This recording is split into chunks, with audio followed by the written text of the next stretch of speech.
Di mata kuliah Object Oriented Programming selama 1 semester ke depan, materinya sudah disusun dari tim akademik Cakrawala University ya, dikoordinir oleh Bapak Hedi Pamungkas. Kemudian selama 1 semester ini nanti kita akan belajar seputar salah satu paradigma pemrograman, yaitu Object Oriented Programming, yang merupakan salah satu paradigma yang populer ya, bisa dibilang populer dan masih digunakan hingga saat ini dalam proses development sebuah project IT ya, terutama banyak hal, web bisa, di mobile bisa, back-end bisa, front-end bisa, IoT, Internet of Things juga mungkin bisa ya kalau dia pakai PC, tapi kalau dia pakai microcontroller mungkin pendekatannya lebih cocok ke imperatif, paradigma imperatif. Kemudian berbagai aplikasi banyak yang masih menggunakan Object Oriented Programming. Jadi ini salah satu paradigma yang teman-teman perlu pahami, makanya jadi satu mata kuliah tersendiri. Nah, walaupun paradigma di pemrograman itu ada banyak. Pemrograman sendiri kan sudah berkembang sejak tahun 50-an ya. Ada banyak peneliti, ada banyak ilmuwan di bidang computer science, termasuk beberapa ilmuwan dari luar computer science yang secara tidak langsung juga berhubungan dengan computer science. Misalnya terutama dari MIPA ya, dari rumpun MIPA seperti science, matematik ya, matematik, fisika, kemudian biologi, beberapa konsep di biologi juga ada yang menginfluence beberapa konsep di computer science ya teman-teman ya, termasuk juga teman-teman hardware engineer ya juga mendevelop beberapa konsep yang penting bagi teman-teman software engineer. Nah, di programming paradigma kali ini pertemuan pertama itu tadi perkenalan singkat ya tentang saya, dan nanti selama perkuliahan seperti biasa akan dipandu juga dengan fasilitator dari Cakrawala University yang nanti membantu teman-teman semuanya ya. Di sini hari ini ada Mas Raihan ya. Mas Raihan, jangan lupa nanti teman-teman bisa juga isi feedback setelah kelas berakhir. Untuk absensi seperti biasa nanti akan saya tampilkan di awal seperti tadi, dan di akhir nanti juga akan saya tampilkan kembali. Nah, kita mungkin akan bahas terlebih dahulu kontrak perkuliahan kali ini teman-teman ya. Nah, ini kontrak kuliah dari saya nanti, tapi bisa berubah tentunya sesuai dengan instruksi dari dosen koordinatornya ya, Pak Hedi ya. Nah, mata kuliahnya Object Oriented Programming, kita akan belajar di semester ini 3 SKS bobot studinya. Kemudian untuk konten materi yang akan kita pelajari kurang lebih seperti ini singkatnya. Yang pertama kita akan kenalan dengan paradigma pemrograman. Hari ini mungkin saya akan kenalkan teman-teman dengan beberapa paradigma pemrograman yang populer serta teknisnya ya, teknisnya. Nah, nanti selama 1 semester kita juga akan belajar teknis Object Oriented Programming itu dengan C++. Nah, bahasa C++ yang dipakai ya. Nah, ini mengikuti di semester sebelumnya mungkin teman-teman dapat mata kuliah dasar-dasar pemrograman dan algoritma ya. Itu kalau nggak salah pakai C++. Nah, makanya mungkin OOP ini juga menggunakan C++. Tapi di kelas lain kemarin saya ada 2 kelas sebelumnya itu ternyata ada yang bercampur ya antara semester pertama dengan semester kedua. Jadi ada yang belum dapat basic C++.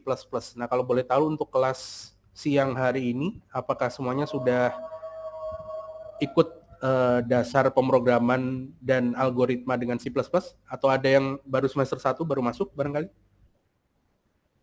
Ini rata-rata yang semester 2 sih Pak, yang udah dapat Semester 2. sebelumnya di mata kuliah dasar algoritma dan pemrograman Pak. Oke, thank you. Baik, berarti aman ya, C++ sudah pada jago berarti ya? Nggak ada problem ya? Enggak Pak, tapi ya tahu lah Pak. Masih belajar sih Pak. Ya, sama-sama kita belajar ya, kita belajar bareng-bareng nanti. Nah, setidaknya teman-teman sudah pernah gimana cara bermain dengan C++ ya. Nah, untuk mainnya C++ di mana teman-teman bebas ya, boleh mau pakai online compiler seperti apa, Programmis misalnya, atau compiler yang lain yang tersedia, service online-nya boleh juga di sana. Tapi better sih saya sarankan ada lokalnya ya, ada lokal, jadi pakai code editor supaya bisa merasakan experience sebagai seorang developer. Jadi ngodingnya di code editor, macam-macam yang bisa support dengan C++. Saya pribadi sih prefer ke Visual Studio Code ya, karena itu juga yang saya pakai selama beberapa tahun ini ya, 2017 sampai sekarang saya pakainya Visual Studio Code untuk berbagai project. Kemudian C++-nya juga bisa diambil dari banyak sumber ya, teman-teman, bisa dari MinGW atau dari MSYS atau sumber lainnya, yang penting terinstall di lokal. Kalau bisa diusahakan untuk terinstall di lokal. Nah, selain Object Oriented Programming dengan C++, di mata kuliah kali ini kita juga akan belajar nanti tentang UML, Unified Model Language. Nah, kalau UML ini terutama ya, khususnya kelas dan object diagram. Nah, UML itu sebenarnya tools untuk drawing graph gitu ya, drawing diagram, menggambar diagram yang fungsinya bukan hanya untuk developer untuk bikin flow seperti apa misalnya ya, kita bisa pakai beberapa struktur diagram di sana, bisa juga untuk menggambarkan kalau mainan dengan database, menggambarkan entity relationship antar tabel gitu dalam suatu database, itu juga bisa pakai UML. Nah, dalam mata kuliah kali ini yang akan kita gunakan adalah kelas dan objek diagram di UML untuk menggambarkan kelas, objek, dan bagaimana hubungan antar kelas ya, kelas parent dan juga kelas child-nya ataupun antar kelas. Nanti kita akan pelajari. Kita juga akan coba singgung tentang solid principle. Nah, solid principle ini sebenarnya ada 5 prinsip ya, SOLID. Nah, itu masing-masing ada singkatannya. Itu dijadikan satu, disebut sebagai solid principle. Nanti akan kita bahas, termasuk di dalamnya ada design pattern dan clean architecture. Clean architecture ini kita akan awali tentunya dari clean code dulu ya, bagaimana menuliskan kode dengan clean, dengan bersih gitu ya, dengan rapi. Fungsinya buat apa? Tentu supaya repository project itu rapi, terdokumentasi dengan baik, kemudian penulisan penamaan variabel itu standar, lebih menjelaskan ya, penamaan variabel, penamaan fungsi, penamaan kelas, itu menjelaskan apa konteks dan apa konten yang ada di dalamnya. Nah, kurang lebih seperti itu. Untuk grading score-nya, nah ini dari saya pribadi ya, tapi nanti kalau ada perubahan dari dosen koordinator bisa berubah. Nah, yang pertama attendance, kehadiran, ini 10% aja. Jadi kalau teman-teman tidak hadir, tapi yang lain, kuis, project, dan homework misalnya, UTS, UAS-nya sempurna, tapi nggak pernah hadir, bisa masih dapat 90% ya, 90%. Kemudian ada kuis juga, tapi kuis ini mungkin insidental nanti ya. Untuk kuis nanti insidental aja, totalnya mungkin sekitar 15%. Setelah itu nanti ada project atau homework, ini bisa individu, bisa juga grup, dan ada UTS dan ada UAS ya, ujian tengah semester, midterm exam-nya 25%, dan ujian akhir semesternya, final exam, 30%. Nah, untuk final exam ini nanti dari Pak Hedi menyarankan menggunakan project ya, jadi project akhir gitu, project akhir yang nantinya akan jadi portofolio teman-teman. Nah, makanya saya propose juga teman-teman sudah punya akun repository online ya, service, collaboration service online seperti GitLab, GitHub, atau Bitbucket. Nah, bebas yang mana. Nah, tapi dalam kelas ini saya nanti akan pakai GitLab ya, karena akun GitHub saya ada problem di autentikasinya, jadi saya nggak bisa masuk lagi. Jadi saya sudah siapkan repository di GitLab, termasuk untuk materi ini nanti saya akan share juga. Selain di @link, saya juga nanti sediakan repository GitLab ya. Tunggu, saya cek dulu sudah aktif atau belum. .com/ Oh, saya belum login sepertinya ya. Nah, ada di sini sepertinya. Oke, nanti saya atur dulu teman-teman ya, saya belum login. Nah, ini kelas OOP3 ya. Nah, nanti ada di repositorinya ini. Ini dia, jadi nanti semua materi source code dari saya juga akan saya upload di sini, selain di @link ya. Tapi kalau source code kemungkinan di GitLab aja. Kalau source code tidak akan saya share di @link ya, barangkali ya. Nah, jadi karena di sana lebih ke materi aja, PDF-nya, kalau ada video mungkin video, atau teks ya, teks yang mau saya share di sana. Tapi kalau source code nanti ada di sini. Nah, ini beberapa source code untuk hari ini. Nah, nanti akan update di sini ya. Nah, jadi ketika pembelajaran nanti, ketika saya melakukan live coding misalnya teman-teman ya, kalau saya melakukan live coding, teman-teman mau ngikutin silahkan, tapi prefer teman-teman dengarkan aja atau simak aja ya. Karena nanti source code-nya akan saya share juga. Nah, tapi kalau mau ngikutin silahkan. Ya, artinya biar selama perkuliahan lebih efektif ya. Jadi nanti saya terangkan, terus nanti kalau teman-teman mau coba bisa langsung ke GitLab saya. Nanti akan saya update setelah kelas atau mungkin waktu kelas berlangsung langsung saya update di sana. Begitu barangkali ya. Nah, barangkali ada pertanyaan dulu teman-teman sebelum kita lanjut membahas materi kali ini. Silakan kalau ada yang mau ditanyakan. Via chat juga boleh ya. Saya akan pantau chatnya terlebih dahulu. Oke. Lupa ingat liburan. Oke, nggak masalah ya. Kita ingat kembali ya. Absen manual. Oke, nanti saya cek ya teman-teman ya. Nah, kalau ada yang bermasalah mengenai absen dan lain-lain ya, termasuk mau tanya-tanya, boleh silakan email ke akun Cakrawala saya di lintang@cakrawala.ac.id. Nah, di situ ya. Jadi kalau di teman-teman ngechat di Zoom misalnya minta tolong sesuatu, saya tidak responsif gitu ya karena saya ngelihat slide gitu. Mungkin teman-teman bisa sampaikan setelah kelas atau di luar kelas ke email ini. Termasuk kalau izin ya, kalau izin better sebelum kelas dimulai teman-teman atau sehari sebelumnya ya, better teman-teman izin langsung aja lewat email. Jadi nanti saya bisa pastikan absensi atau presensinya sesuai ya dengan kondisi teman-teman kalau lagi izin atau sakit. By default nanti ketika tidak absen ya, by default ketika teman-teman tidak mengisi presensi, entah itu pakai barcode atau manual dari saya, by default nanti terisinya alpha. Begitu ya, terisinya alpha. Nah, Oke. Ada pertanyaan lagi silahkan. Oke, di chat ya, saya bahas di chat. Kalau mau langsung on mic juga boleh teman-teman ya. Kalau boleh diarahin dari cara setup. Oke, karena sebelum saya tidak ada tutorial. Oke, siap. Sebelumnya ngodingnya di mana kalau boleh tahu? Ada mungkin open mic aja salah satu. Ini tadi yang bertanya Mas Randi ya, Mas Randi. Nah, mungkin boleh diceritakan dulu nih. Atau kemarin mungkin ketinggalan waktu setup? Maaf Pak, mungkin ya. Saya sedikit sebenarnya untuk yang dari semester 1 dari Pak Hedi sendiri udah pernah memberikan tutorial Pak, memang dalam bentuk link YouTube. Memang kalau Pak Hedi kan lebih banyak dia live session juga. Jadi mungkin dari Mas Randinya agak sedikit ketinggalan. Sebenarnya ada tutorialnya Pak di YouTube, waktu itu dicantumkan di linknya juga.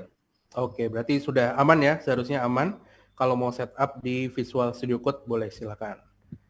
Nah sebenarnya untuk instalasi instalasi referensinya banyak teman-teman ya, tutorial blog tertulis juga ada, video juga banyak, atau bahkan lebih aman ya ke dokumentasi officialnya langsung ya, misalnya mau install C++ gimana caranya, nah mungkin bisa kunjungi ke MinGW atau ke setup VS Code untuk C++ gimana caranya, nah mungkin ke official websitenya VS Code Visual Studio Code, nah bisa langsung di sana. Atau misalnya gimana kalau pakai Sublime, code editornya, pakai Notepad++, atau pakai Atom, gimana caranya? Nah itu mungkin bisa ke dokumentasi official dari masing-masing tech-stack yang dipakai ya, termasuk C++.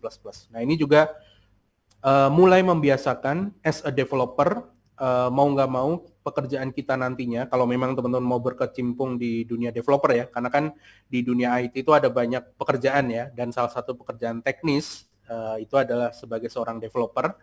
Nah, yang which is kita itu adalah kayak kulinya gitu ya, kuli ngoding gitu. Otomatis kita harus tahu tools apa yang mau kita pakai dan bagaimana cara menggunakan tools tersebut. Kita harus tahu. Nah, taunya dari mana?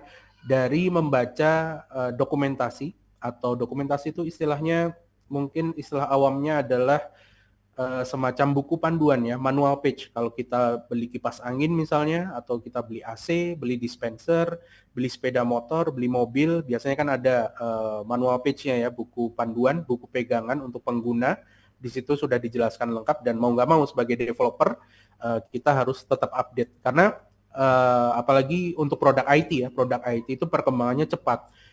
Kemarin semester 1 C++ teman-teman ngoding dengan style seperti itu misalnya pakai cout untuk ngeprint. Mungkin 2 tahun lagi, 3 tahun lagi ada metode atau function yang lebih efisien, lebih efektif untuk melakukan print di konsol barangkali ya. Nah, jadi kita harus tetap update juga.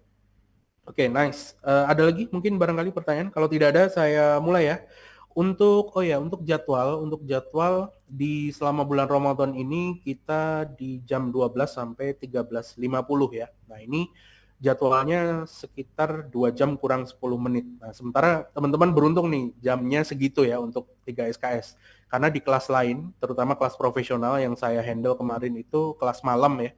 Kelas malam itu mereka hanya dapat 45 menit satu pertemuan. Sementara teman-teman dapat 2 jam kurang 10 menit. Ini artinya teman-teman punya peluang harusnya ya melahap materi dengan lebih banyak experience yang lebih banyak dalam kelas object oriented programming ini. Nah, kelas yang malam itu dia cuma dapat sekitar 45 menit lah satu sesinya ya. Satu sesi 45 menit.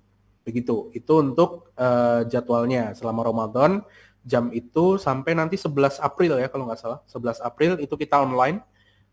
Setelah itu baru nanti perkuliahan normal ya, perkuliahan normal. Begitu. Oke, kita mulai teman-teman ya. Baik, sebelum membahas object oriented programming, nah di materinya sendiri saya sudah share 2 materi ya. Materi yang pertama itu dari Pak Hedi. Nah, di materinya Pak Hedi itu beliau langsung membahas mengenai C++. Nah, langsung membahas teknis ya gimana penggunaan object oriented programming di C++. Nah, tapi saya ingin menyamakan dengan kelas yang lain ya, karena kelas yang lain itu kebetulan kemarin ada yang belum dapat C++, karena semester 1 ternyata ya, jadi semester 1 dan semester 2-nya bersamaan. Yang semester 2 udah punya basic C++, tapi yang semester 1 belum, nah makanya saya akan kenalkan terlebih dahulu dengan programming paradigma pemrograman di pertemuan pertama ini. Nah, jadi untuk materinya nanti tetap materi acuannya adalah materi dari Pak Hedi yang juga saya share slide-nya. Kemudian yang kedua kalau saya ada tambahan, saya akan berikan slide saya juga. Begitu kurang lebih ya. Nanti semuanya bisa diakses di Adlink. Saya usahakan 10 menit sebelum kelas itu sudah launching ya, sudah sudah timernya sudah aktif, sudah bisa diunduh. Bisa diakses semua teman-teman ya di Adlink ya. Ada yang belum dapat barangkali? Oke, aman? Sudah, Pak. Aman ya? Oke, aman. Jadi nanti sumbernya dari Adlink, kemudian sumber yang lain juga boleh ya, yang lain silahkan. Kalau ada tambahan, ada buku. Sama satu lagi di sini, di GitLab saya ya. Di GitLab saya, ini linknya nanti saya share deh. Atau sekarang aja ya. Sekarang aja saya share di sini. Chatnya di mana ya? Chat. Ini dia chatnya. Oke ya, nah nanti akan saya share di sana. Oke, nah pertemuan pertama ini saya akan coba memperkenalkan teman-teman dengan paradigma pemrograman ya, paradigma pemrograman. Beberapa yang populer sekaligus teknisnya di C++ ya. Nah, kita pakai C++ sekali lagi kenapa? Karena supaya linear dengan apa yang teman-teman pelajari di semester pertama kemarin. Tujuannya seperti itu ya. Jadi teman-teman tidak perlu belajar basic lagi. Nah, biasanya sih kalau teman-teman lihat kurikulum atau RPS ya, rencana pembelajaran semester di kampus-kampus lain untuk materi pemrograman berorientasi objek atau OOP itu kebanyakan pakainya Java ya, pakainya Java kebanyakan. Walaupun sebenarnya ada banyak pilihan, banyak bahasa pemrograman yang sudah support ya, yang enable untuk melakukan pendekatan object oriented programming. Jadi cara ngodingnya itu dengan pendekatan OOP, object oriented programming. Nah, tapi kenapa kebanyakan pakainya Java dan C++? Karena memang yang pertama konsep OOP itu konsep yang baru pada tahun 80-an barangkali ya, 80-an mungkin. Dan implementasinya itu memang dipengaruhi oleh salah satunya popularitas bahasa pemrograman. Yang mana di tahun 90-an itu yang menggunakan konsep OOP itu adalah Java ya, tahun 90-an. Sebelumnya sebenarnya di luar Indonesia maksud saya ya. Di luar Indonesia itu sebenarnya paradigma pemrograman sudah berkembang sejak tahun 50-an. Sudah banyak ya, dan konsep paradigma pemrograman itu pun sudah ada sejak tahun 78. Jadi konsep paradigmanya itu udah ada 78, bahasa pemrogramannya sudah ada sejak 50-an dan itu berkembang terus. Nah, nanti kita bahas ya. Nah, kenapa kita perlu menggunakan paradigma pemrograman? Kenapa kira-kira? Nah, sebelumnya kita bahas dulu nih. paradigma itu apa sih paradigma itu? Secara umum ya, in general, kalau teman-teman tanya ke ChatGPT atau Gemini atau googling, paradigma itu barangkali definisi singkatnya adalah cara pandang ya. Cara pandang seseorang terhadap diri sendiri, terhadap lingkungannya, terhadap masalah, terutama terhadap masalah problem yang dialami. Dari cara pandang itu dia mendapatkan inspirasi, dia terinfluence ya, seseorang itu terinfluence untuk memunculkan ide-ide. Ide buat apa? Ya terutama untuk mengatasi permasalahan yang dia alami, untuk membuat solusi dari permasalahan yang dialami. Nah, ini kalau kita tarik definisi ini ke bahasa pemrograman, ke programming ya, aktivitas programming dengan menggunakan bahasa pemrograman, maka paradigma pemrograman ini secara simpelnya saya bisa definisikan bagaimana cara pandang seorang programmer ya atau developer atau orang yang bekerja di bidang IT, karena IT kan luas ya, seperti yang saya sampaikan di awal tadi. IT ini luas dan banyak pekerjaan terkait IT, bukan hanya programmer, developer saja, tapi ada juga project manager, ada juga product manager ya atau product owner ya, ada juga database administration, ada juga tim dari security, ada DevOps misalnya. Bahkan sekarang ada banyak pekerjaan lainnya yang juga kesannya seperti IT banget, tapi mungkin bukan ya, mungkin bukan, sedikit bukan. Seperti misalnya ketika ChatGPT, Gemini, atau tools AI lainnya muncul, teman-teman mungkin pernah dengar prompt engineer. Prompt engineer. Prompt engineer itu terkesan canggih gitu ya, terkesan keren. Tapi sebenarnya yang mereka kerjakan apa? Yang mereka kerjakan salah satunya adalah membangun formula gimana cara menuliskan perintah, menuliskan prompt ya, menuliskan komen, sehingga AI itu bisa memberikan, sehingga model AI itu bisa memberikan respons, jawaban yang sesuai dengan apa yang ditanyakan. Nah itu kan IT juga terdengar high-tech gitu ya, tapi ternyata kerjanya cuman bikin prompt aja. Nah, itu juga muncul tuh pekerjaan-pekerjaan seperti itu yang juga mau nggak mau itu juga terlibat di dunia IT.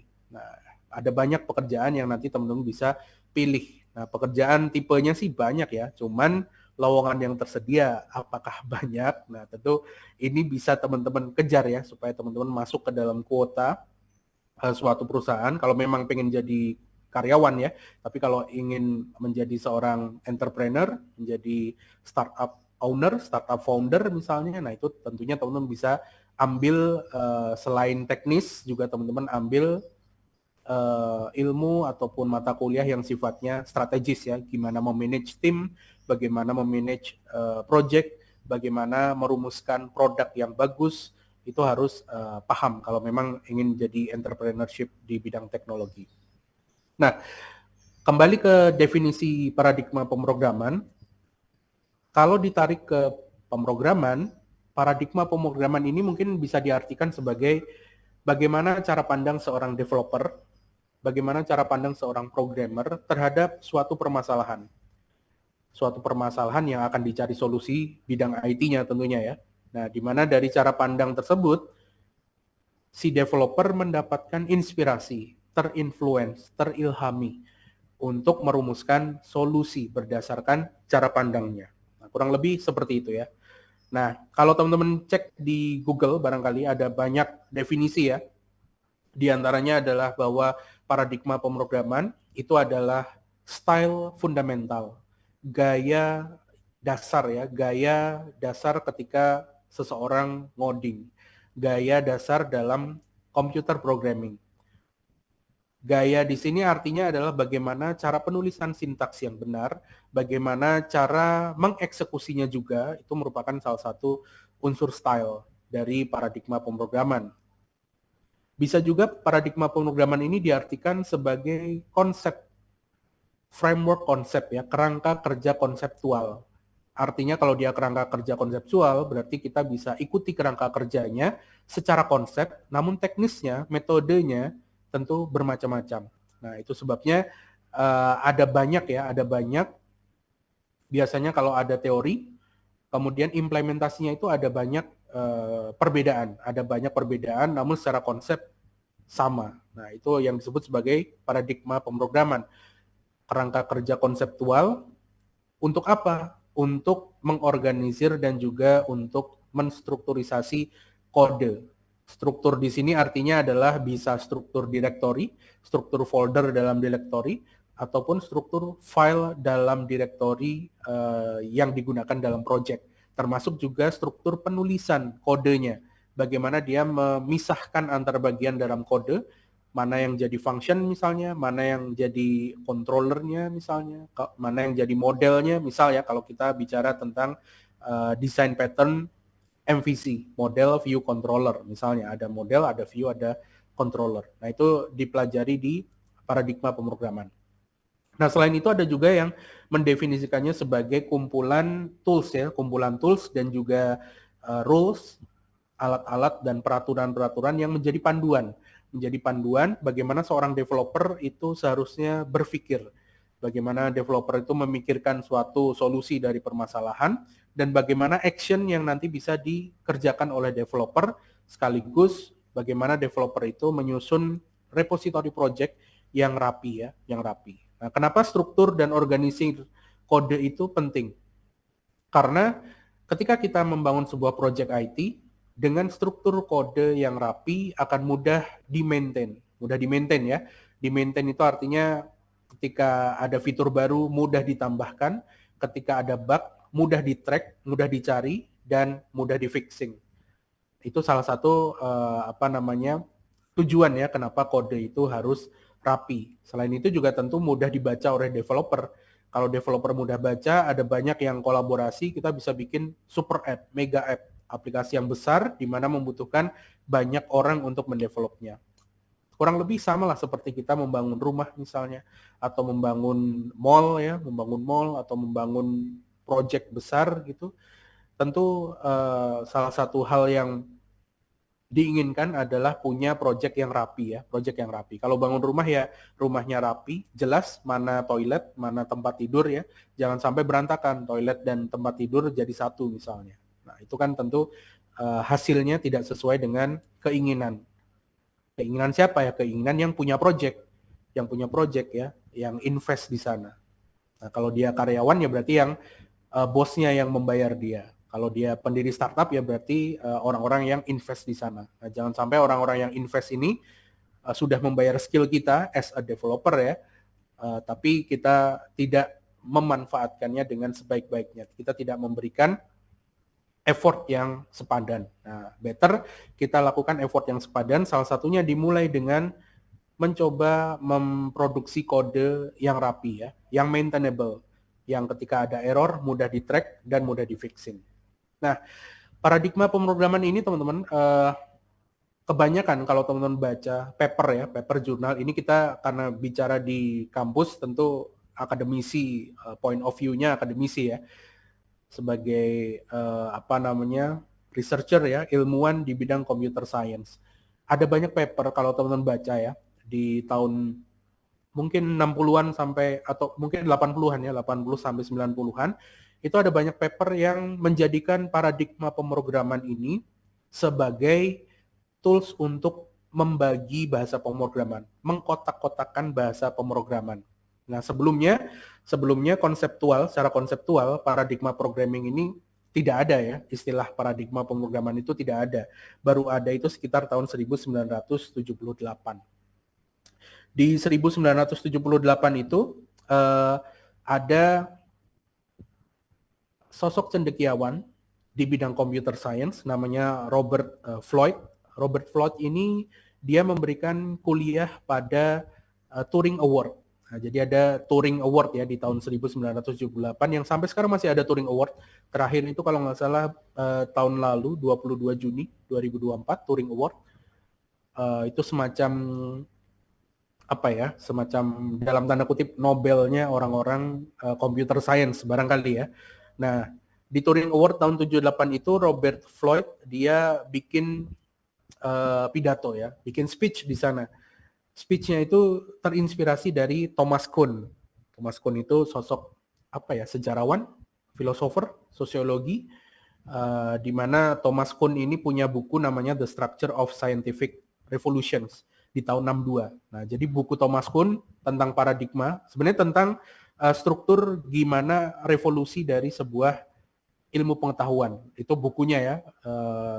Di buku itu disebutkan salah satunya konsep-konsep yang ada di sains itu berkembang, diadaptasi, dan kemudian menjadi paradigma.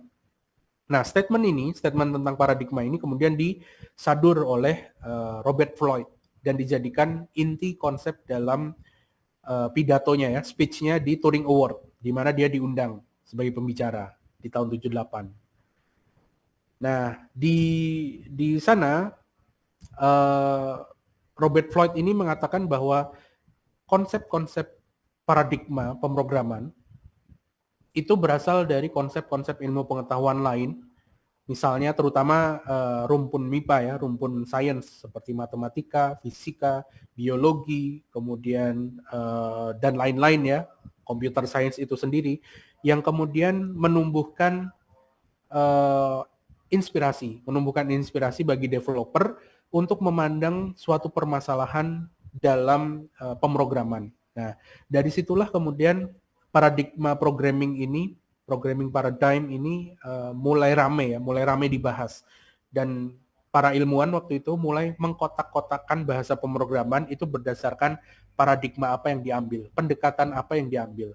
Jadi zaman dulu atau mungkin sampai sekarang ada yang mengkotak-kotakan bahasa pemrograman itu berdasarkan paradigma yang enable, yang bisa dilakukan oleh bahasa pemrograman itu. Misalnya, paradigma X misalnya. Oh, paradigma X ini cocoknya untuk bahasa pemrograman A, B, C misalnya. Kemudian paradigma Y ini cocok untuk bahasa pemrograman D, E, F misalnya, dan seterusnya. Nah, namun sebagai praktisi saya lebih setuju pengkotak-kotakan bahasa pemrograman berdasarkan paradigma itu kurang sesuai sebenarnya ya, kurang sesuai. Kenapa? Karena yang pertama, bahasa pemrograman itu setiap waktu berkembang. Kalau misalnya ada bahasa pemrograman yang cocok dengan suatu paradigma, dulu cocok, bisa jadi di kemudian hari tidak cocok. Bisa jadi di kemudian hari dia bisa enable beberapa paradigma dalam satu bahasa pemrograman. Jadi misalnya, atau yang kita sebut sebagai multi-paradigm programming language ya, itu juga ada. Jadi satu bahasa pemrograman tapi bisa diterapkan untuk berbagai paradigma pemrograman, pendekatan pemrograman. Nah, nanti mungkin contohnya akan saya sajikan ya secara teknis ya, seperti apa sih maksudnya dari tadi ngomongin paradigma tuh contohnya seperti apa, contoh real, contoh teknisnya seperti apa. Nah, nanti kita bahas. Nah, saya lebih setuju seharusnya paradigma pemrograman itu jangan dijadikan sebagai alat untuk mengkotak-kotakan bahasa pemrograman. Karena satu bahasa pemrograman bisa enable ya ke banyak paradigma. Justru paradigma ini bukan ada pada bahasa pemrograman, tapi ada pada brainware ya, pada otak si developer, pada sosok developernya. Siapa yang ngoding tergantung dia. Kalau developernya dia menggunakan suatu pendekatan, misalnya saya memandang suatu masalah dengan sudut pandang object-oriented programming. Segala sesuatunya itu adalah berupa objek, real objek di dunia nyata. Nah, maka dia akan menuliskan solusinya berdasarkan pandangan tersebut. Nah, jadi bukan terletak pada bahasa pemrograman ya, tapi terletak pada siapa developernya, siapa yang ngoding. Nah, itu tuh kalau menurut saya pribadi sih. Nah, tapi ada juga yang masih beranggapan bahwa paradigma pemrograman ini membagi bahasa pemrograman berdasarkan kemampuannya. Bisa nggak nih bahasa A untuk object-oriented programming? Bisa nggak bahasa B untuk declarative programming, dan seterusnya. Nah, begitu ya kurang lebih ya. Nah, paradigma pemrograman ini juga masih mengutip Thomas Kuhn ya. Thomas Kuhn itu berasal dari konsep-konsep ilmu pengetahuan yang tadi mungkin sudah saya sampaikan ya. Jadi ada konsep-konsep pengetahuan, konsep-konsep itu diadopsi menjadi sudut pandang alias paradigma, dan dari paradigma itu bisa digunakan oleh beberapa atau banyak bahasa pemrograman untuk menyelesaikan persoalan atau masalah. Nah, kalau kita lihat diagram ini dari Peter Van Roy ya, dia salah satu peneliti yang juga bersuara tentang paradigma pemrograman. Menarik, di tahun 2009 dia punya artikel kecil yang merujuk pada suatu buku dia juga ya. Nah, teman-teman bisa cari, itu judulnya saya lampirkan di bawah. Programming Paradigm for Dummies, What Every Programmer Should Know.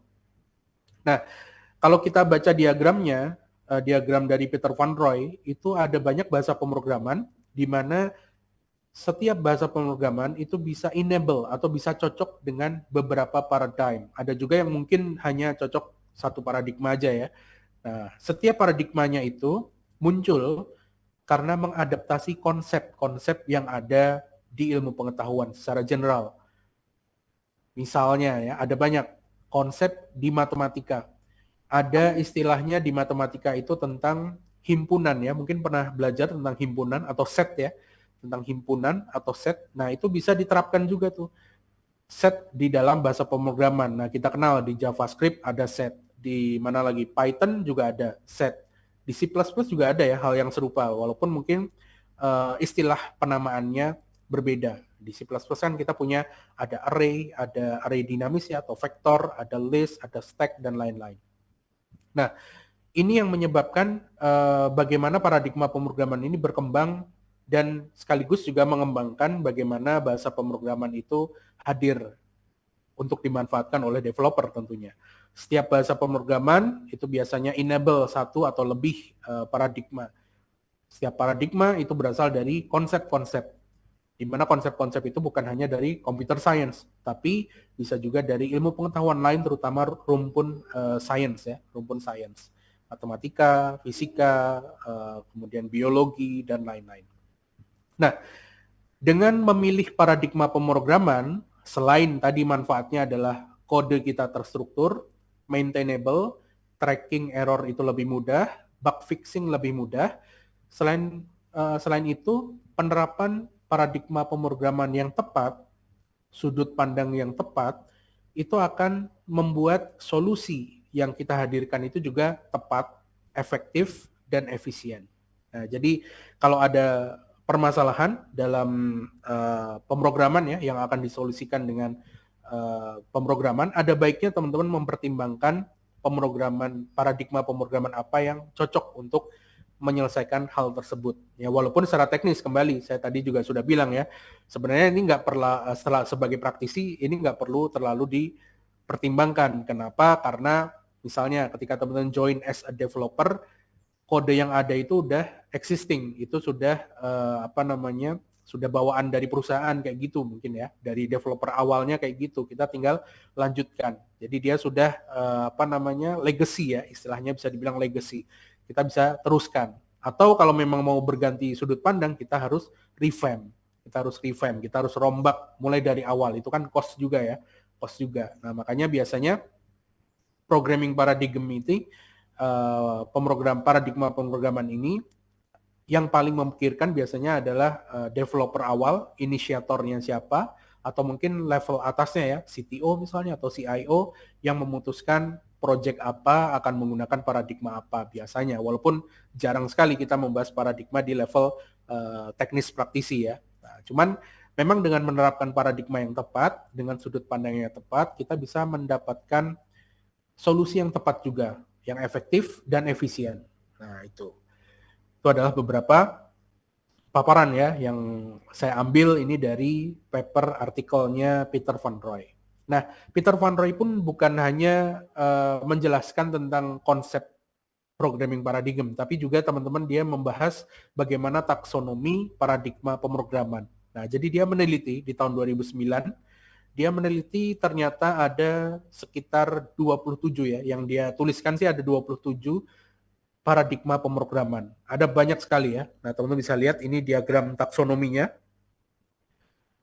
di mana di diagram ini dia menjelaskan hubungan antara satu paradigma pemrograman dengan yang lain. Nah, kalau teman-teman lihat diagramnya seperti ini ya, di bagian atas itu ada beberapa keterangan ya, termasuk di bagian bawahnya, di bagian bawah Di bagian bawah itu mengatur tentang non-determinate state-nya, apakah dia less atau more ekspresif gitu state-nya. State itu bisa teman-teman artikan sebagai data yang ada di dalam code ya, di dalam code. Kemudian ini harusnya di sebelah kiri ini ada sumbu Y-nya ya. Sumbu Y-nya itu mengatur dia lulus tes Turing atau tidak, Turing complete atau tidak. Nah, kebanyakan sih Turing complete kecuali yang paling atas. Nah, dia di luar tuh. Deskriptif, deklaratif programming itu dia tidak lulus Turing test ya. Kalau menurut si Van Roy ini. Nah, Turing test ya, lagi-lagi kita kenalan dengan Turing. Tadi di awal ada Turing Award ya.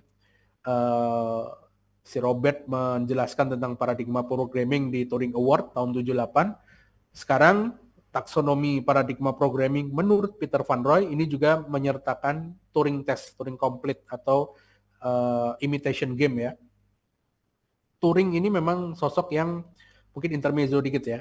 Turing ini sosok yang luar biasa. Dia bukan computer science guy ya, dia bukan anak ilkom gitu, tapi dia seorang matematikawan berkebangsaan Inggris, di mana dia juga selain sebagai ilmuwan, matematikawan, yang bahkan dia jadi levelnya reader ya di Manchester, di University of Manchester. Dia juga dianggap hero, pahlawan ya. Hero pahlawan karena dia berhasil membuat Turing machine, di mana Turing machine itu bisa mendekrypt data dari Enigma machine punyanya Jerman di Perang Dunia Kedua. Nah, jadi teknologi sadap udah ada, sadap udah bisa, cuman data yang disadap itu terenkrypt sama pasukan Jerman. Dia sebagai orang Inggris kemudian ditugaskan untuk bikin sebuah mesin ya untuk mendekrypt yang kita kenal sekarang dengan Turing machine. Nah, dia juga merupakan ilmuwan matematika yang memang fokus di computer science. Banyak penelitiannya itu mempengaruhi ilmu di computer science. Sehingga dia dinobatkan sebagai founder ya, sebagai founder dari Theoretical Computer Science and Artificial Intelligence. Nah, itu luar biasa banget si Turing tuh ya. Bahkan Turing Award itu masih diselenggarakan sampai sekarang dan dianggap Nobelnya ya. Dalam tanda kutip Nobelnya Computer Science. Nah, jadi barangkali teman-teman yang sebelum tidak berkutat di bidang IT bisa meniru juga seorang Turing aja dia matematika bukan computer science, tapi sepak terjangnya sangat dihargai oleh computer science. Nah, barangkali kita sering ya melihat orang-orang yang bidangnya A, backgroundnya A, tapi dia lebih dihargai atau lebih berkontribusi banyak di bidang yang lainnya. Nah, makanya kalau bisa apapun yang teman-teman tekuni ya, tekuni, dalami, dan sebar terus apa yang sudah teman-teman dapatkan, yang teman-teman temukan. Siapa tahu ada orang lain di luar sana yang menjadikan apa yang teman-teman temukan itu sangat bermanfaat bagi mereka, ya kan? Siapa tahu ya. Nah, ini adalah taksonomi programming paradigm dari Peter Van Roy. Teman-teman bisa lihat di situ ada 27 box ya. 27 box ini masing-masing adalah paradigma pemrograman yang beberapa pun saya juga ada yang banyak yang belum tahu juga ya. Ternyata sebanyak ini. Yang saya tahu hanya beberapa aja, nggak sebanyak ini juga. Nah, di sini di paling atas itu adalah descriptive declarative programming. Kemudian panah ke bawah itu artinya adalah hubungan dengan paradigma pemrograman yang lain. Nah, di atas setiap kotak itu ada teks. Teks itu artinya adalah konsep yang diadaptasi. Nah, jadi kalau kita lihat yang paling atas, descriptive declarative programming, itu dia hadir dengan memanfaatkan konsep namanya record. Jadi ada konsep namanya record. Ini computer science ya, bagaimana menyimpan data, merecord data. Merecord data di sini yang dimaksud adalah menyimpan data sebagai file. Nah, maka muncullah descriptive declarative programming. Kemudian di bawah kotak itu ada teks-teksnya, XML, S-expression, itu adalah contoh bahasa pemrograman atau file format yang dicantumkan oleh Peter Van Roy. Nah, jadi descriptive declarative programming itu muncul dari konsep record, yaitu menyimpan data. Contohnya apa? Contohnya XML, S-expression. Nah, definisinya apa? Descriptive declarative programming. deskripsinya teman-teman bisa cari di Google ya. Nah, tapi kalau deklaratif programming itu artinya nanti kita bahas termasuk contohnya ya. Deklaratif programming itu berarti bagaimana kita ngoding tanpa memperdulikan logik di belakangnya. Jadi tinggal ya ngoding-ngoding aja. Kita tinggal manfaatkan function, sintaks yang sudah disediakan tanpa memikirkan terlalu dalam logik di balik sintaks tersebut. Nah, ibaratnya deklaratif programming ini mungkin kalau teman-teman yang pernah bermain dengan database, RDBMS ya, Relational Database Management System seperti MySQL, PostgreSQL, Microsoft SQL Server. Nah, itu kita tinggal ketik tuh di situ. Kita tinggal ketik coba ya. Coba, saya masih install nggak ya? Kita coba langsung praktekin aja ya. Oh, deklaratif ada sepertinya. Saya ada slide-nya nanti mungkin kita bahas di sana ya, sambil biar di open dulu. Oke. Saya pakai lokal aja. Oke. Bisa nggak? Oke, masuk ya. Oke, nanti akan kita coba ya. Deklaratif itu seperti apa. Nah, intinya kita ngodingnya tuh tinggal sebut aja sintaksnya. Saya mau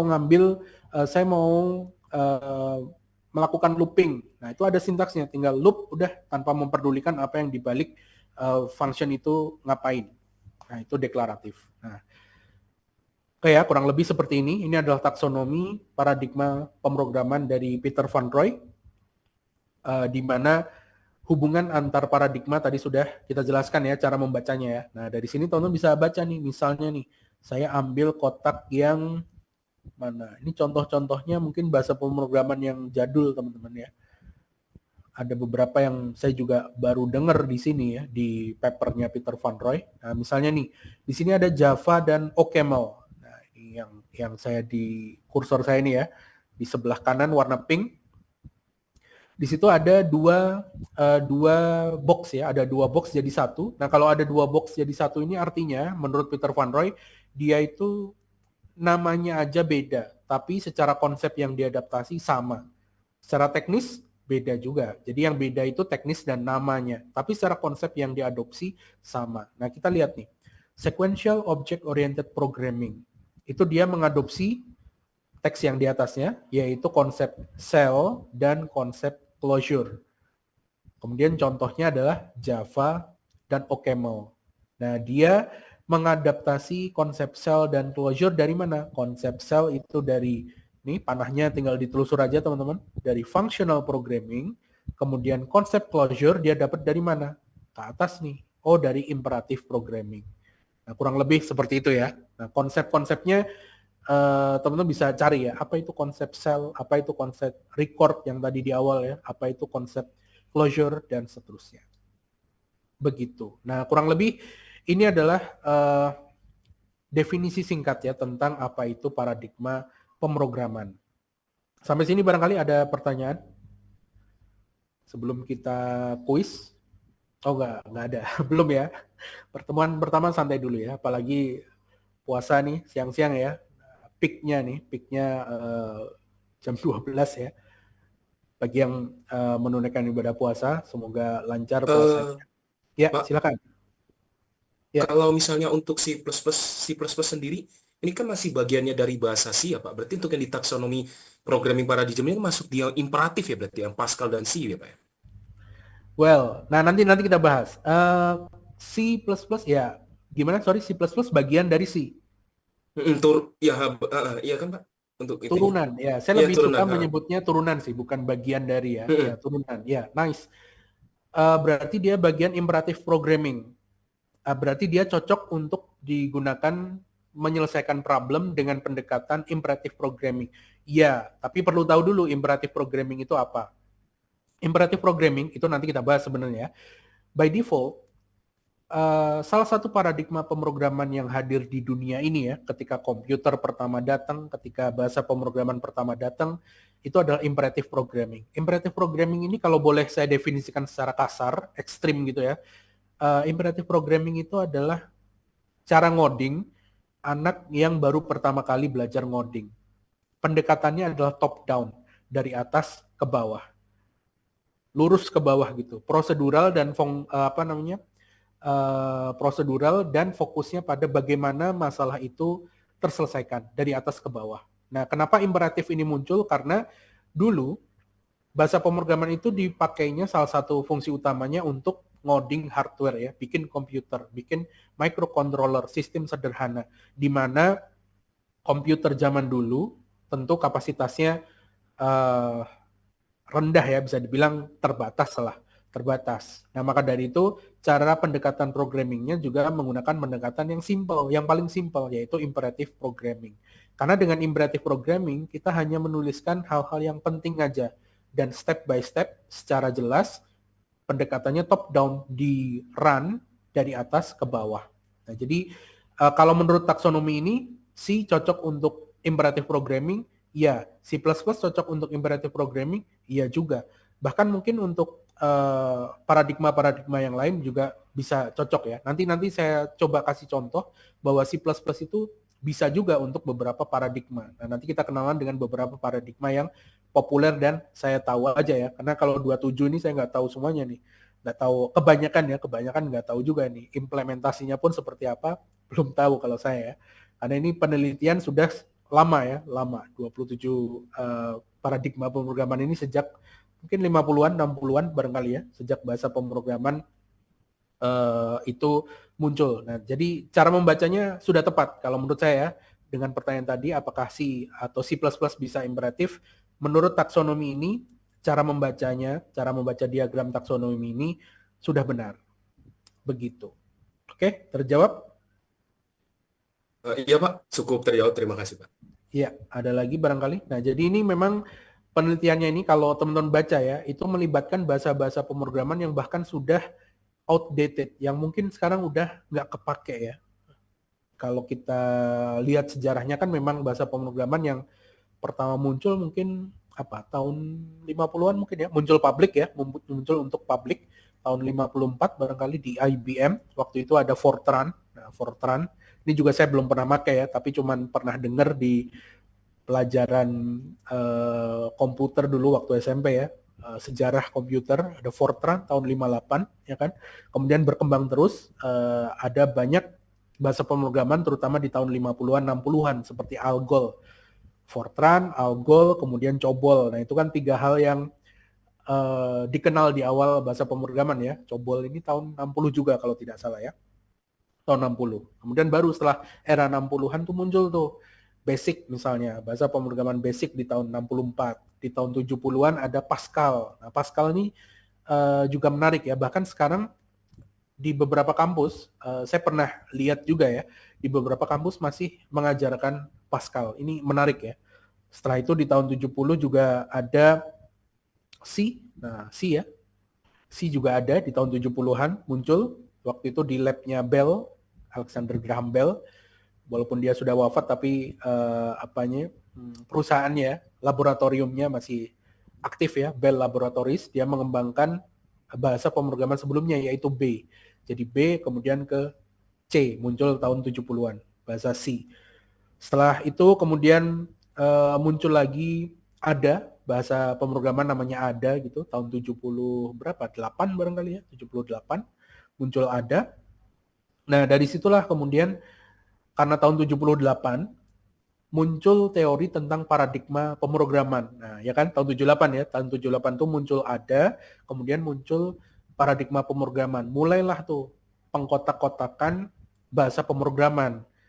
Di tahun 80-an muncul nih yang akan kita pelajari satu semester ini. Di tahun 80 muncul tepatnya kurang tahu ya, tapi tahun 80-an itu muncul konsep object oriented programming yang sebenarnya implementasinya itu sudah ada sejak tahun 60-an sebenarnya kalau saya baca-baca referensi ya. Jadi object oriented programming itu pendekatannya udah dipakai sebelum istilah paradigma programming itu muncul dan object oriented programming itu muncul. Jadi sudah ada yang pernah pakai tahun 50-60-an tapi baru dideklarasikan tahun 80-an. Dan begitu launching OOP itu langsung besar gitu ya, animonya besar, digunakan oleh para developer di berbagai belahan dunia, termasuk juga implementasinya.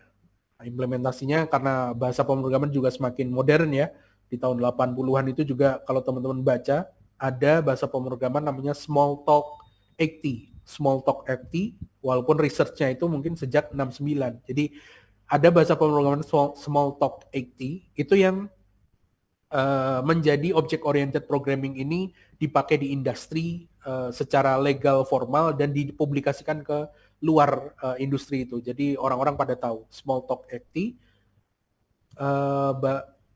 Industrinya, company-nya kalau nggak salah Xerox ya, kalau nggak salah ya, Smalltalk 80 itu, yang dia pakai object-oriented programming. Nah, riset untuk Smalltalk 80 ini udah ada sejak 69, teman-teman.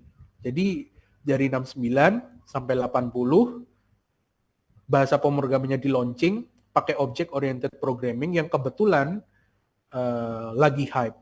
Nah, jadi ini termasuk dia jadi tonggak sejarah juga, object-oriented programming pertama di company itu kalau tidak salah ya di Xerox. Company nomor Xerox ya, namanya Xerox. Kemudian di 79 barulah muncul C++ ya, 79 tahun C++, walaupun mulai komplit launching ke publik itu sekitar tahun berapa? 80-an ya, 80-an atau 83 kalau nggak salah. Nah, kemudian di tahun 80-90, nah ini perkembangannya luar biasa cepat nih, di 80-90 ya. Perkembangan dunia programming itu cukup cepat. Ditandai salah satunya dengan munculnya bahasa pemrograman namanya Perl. Nah, mungkin teman-teman yang pernah ngedevelop web application, aplikasi web dengan bundle XAMPP, XAMPP, XAMPP. XAMPP itu kan sampai sekarang masih dipakai ya. Di Cakrawala juga kalau nggak salah ada pemrograman web ya. Nggak tahu apakah pakai XAMPP apa enggak. Nah, XAMPP itu kan singkatannya. X-nya itu adalah cross ya, cross. Cross itu artinya cross platform, cross OS ya, operating system. A-nya itu Apache, dia servernya. M-nya itu MariaDB atau MySQL DB ya, sebagai database-nya MySQL. Kemudian XAMPP. P yang pertama itu adalah PHP, bahasa pemrograman untuk server side-nya. Kemudian P yang kedua itu adalah Perl. Nah, Perl inilah yang muncul di tahun 79 tadi.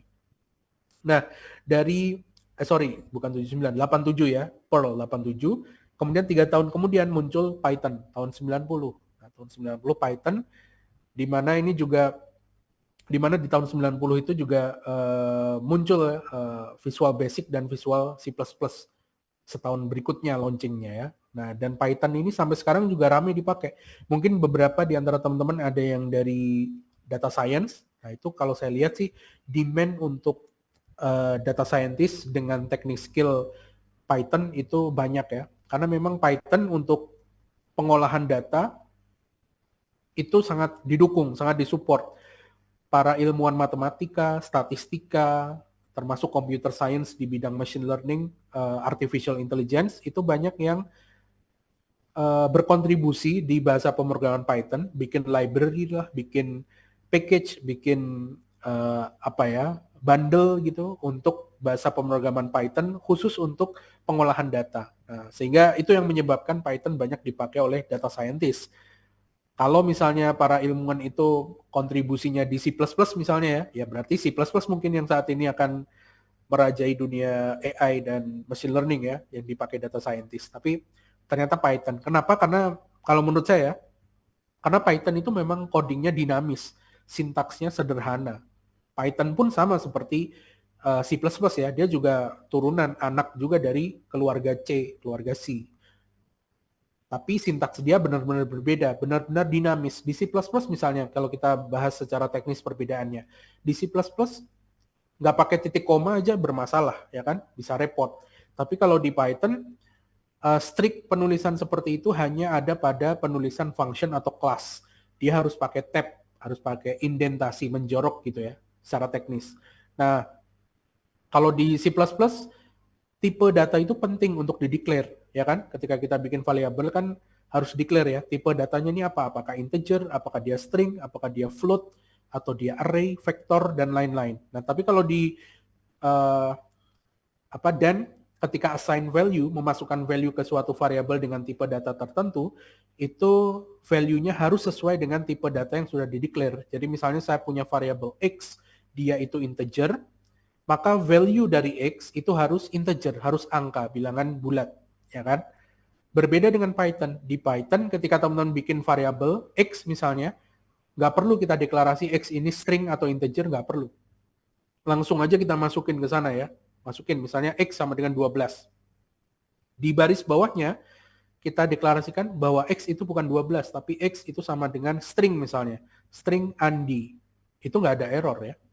Jadi yang awalnya integer berubah jadi string itu nggak error. Tapi kalau di C++, once variabel sudah dideclare, integer ya selamanya dia harus integer. Ya kan? Kalau dia berubah aja tipe datanya, bisa kacau kodenya. Ya kan? Akan muncul bug. Muncul error lebih tepatnya ya, bukan bug. Error bahkan. Nggak running. Ketika di-compile mungkin akan muncul notification, alert-nya. Nah, begitu. Tahun 90 tuh Python ya. Dari Python kemudian terus berkembang sampai 94 muncul Java, bahasa pemrograman yang besar juga ya, komunitasnya besar, banyak dipakai. Sekarang pun demand-nya banyak dan kalau saya lihat terutama di bidang perbankan.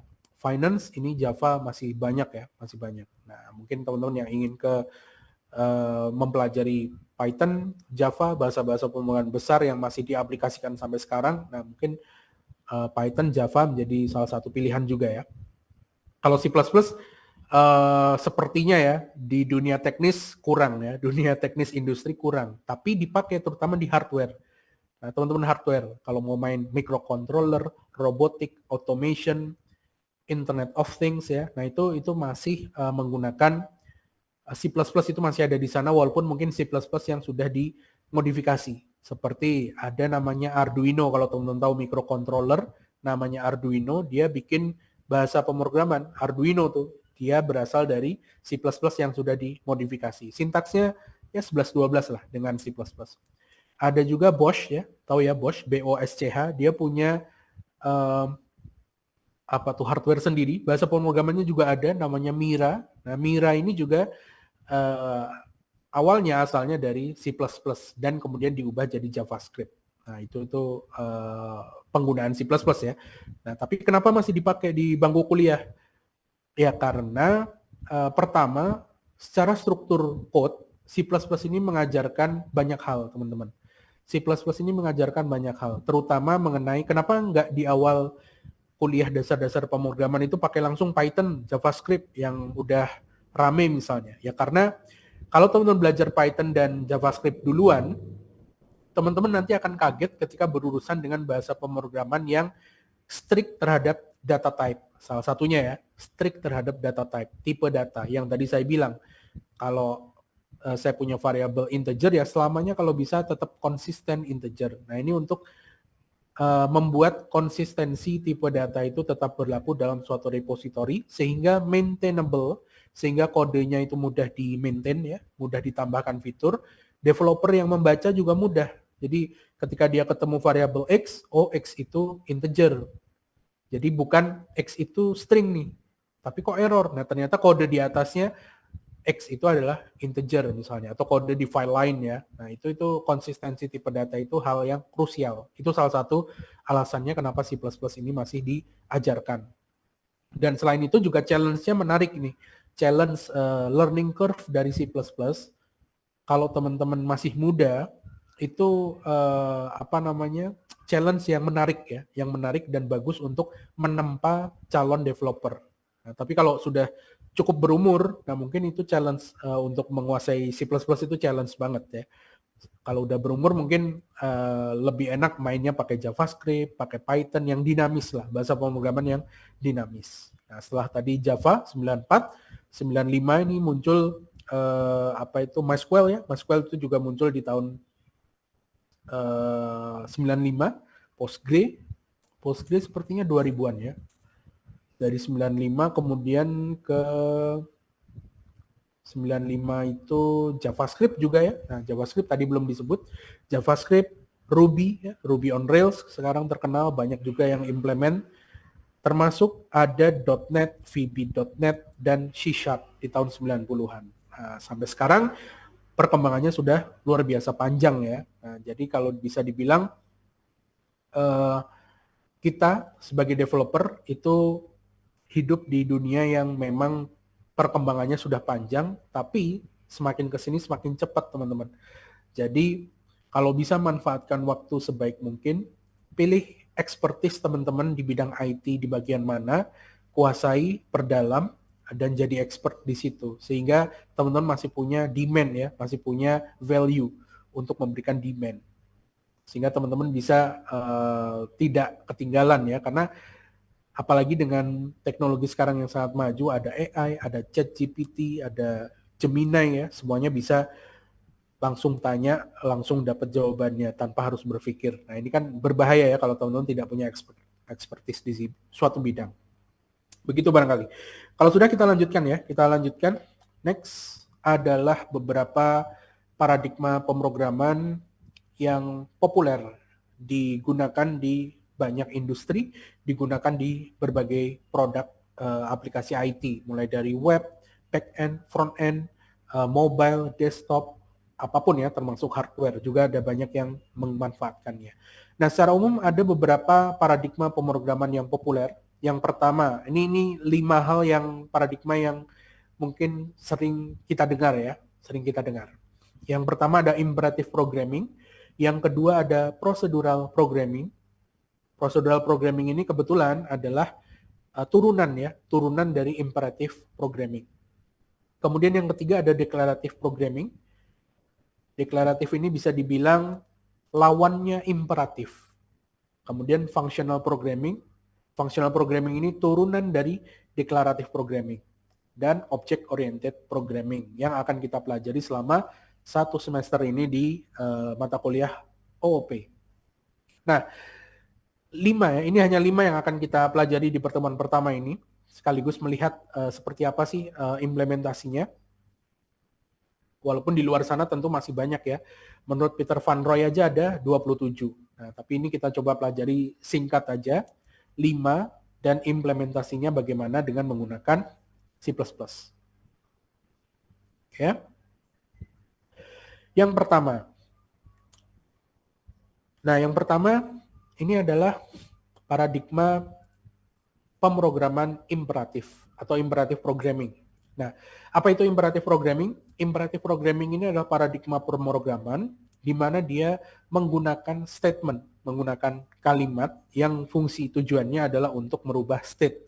State itu apa? Tadi sudah saya sampaikan sebelumnya, state adalah data ya, data yang ada di dalam code base, data yang disimpan di sana, entah itu berupa value variable, return dari function, atau mungkin pembacaan file berdasarkan source code kita baca sebuah file, misalnya file txt atau file Excel dan seterusnya. Di mana di imperative programming ini fokusnya adalah pada bagaimana menyelesaikan persoalan step by step. Nah, fokusnya adalah pada how to solve. Bagaimana program itu teman-teman tuliskan step by step, secara rinci, secara detail, dan pendekatannya adalah top down ya, dari atas ke bawah. Imperative programming ini kalau diilustrasikan, mungkin saya ilustrasikan seperti masak mie rebus ya. Jadi ada langkah-langkahnya. Langkah pertama, tulis tuh, langkah pertama di paling atas baris. Langkah pertama ambil panci dan masukkan air misalnya ya. Kemudian masih langkah pertama, nyalakan kompor misalnya. Nah, itu di baris pertama, di paling atas. Baru kemudian di bawahnya masukkan mie dan bumbu misalnya. Nah, jangan terbalik. Di imperative programming, urutan itu penting. Oke? Di imperative programming, urutan itu penting. Sehingga teman-teman bisa tentukan, karena pendekatannya top down, langkah pertama harus dituliskan di atas, langkah selanjutnya harus ditulis di bawahnya secara urut, secara rinci. Nah, ini kurang lebih imperative programming seperti ini ya. Coba, contohnya seperti ini teman-teman. Ini adalah contoh implementasi imperative programming pada C++. Nah, fokus dari imperative programming ini saya tulis di sebelah kanan kode tuh. Jadi dia lebih fokus pada penjabaran step by step, eksekusinya step by step. Kemudian dia pakai variabel untuk menyimpan dan mengubah data. Selanjutnya, control flow-nya itu dieksekusi sesuai urutan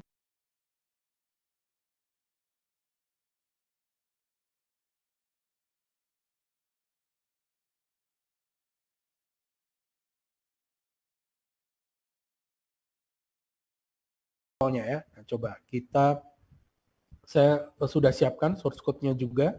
Sudah saya share di GitLab ya. Coba kita running. Oke, ini kodenya seperti ini kelihatan ya.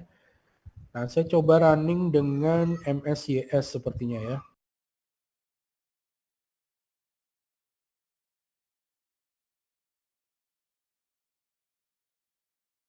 Kemudian ini namanya satu imperatif. Oke, kemudian outputnya saya tulis misalnya sebagai A dan saya eksekusi ./A. Nah, sembari menunggu compile-nya mungkin lama. Oh, cepat juga ya. Karena kemarin saya coba memori laptop saya mulai kecil ya, mulai terbatas. Oke, keluar nih 1000 ya. Nah, kita lihat code-nya nih, teman-teman. Sorry, sebentar.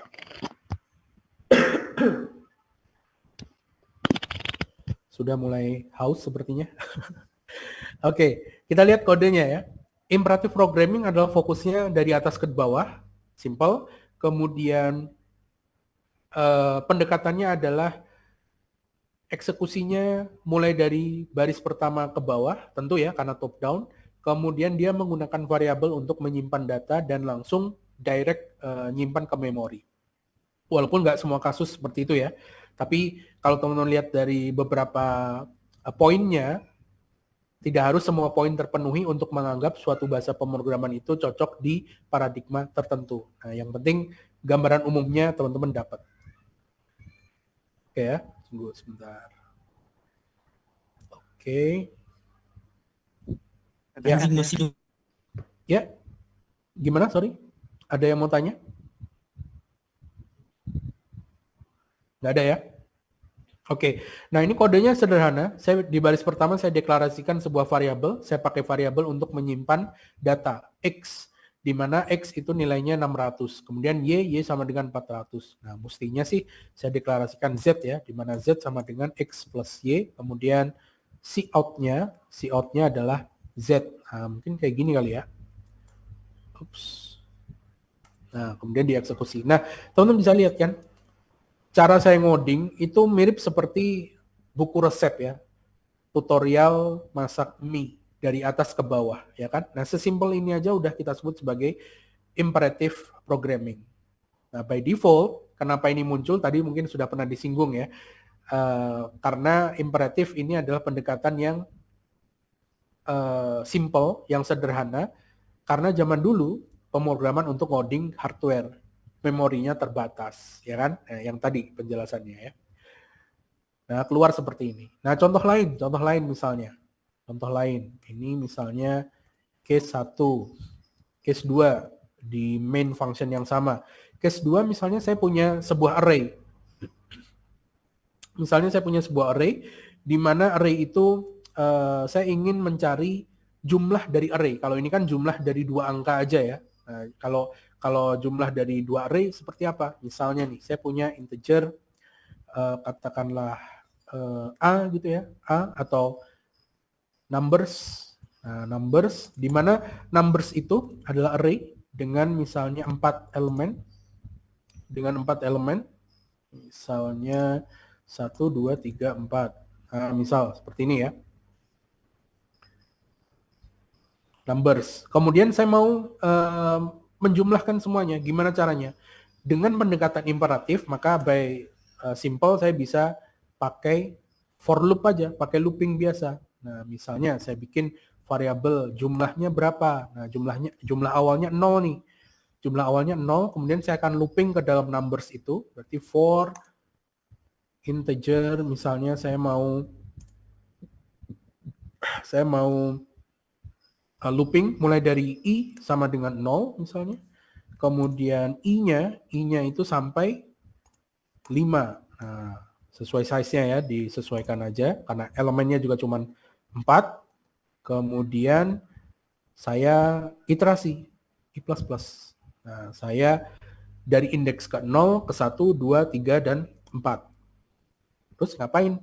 Nah, ngapainnya adalah saya akan jumlahkan elemennya. Berarti sum, variabel sum ini saya pakai untuk menampung jumlah semua elemennya ya. Menampung jumlah semua elemennya.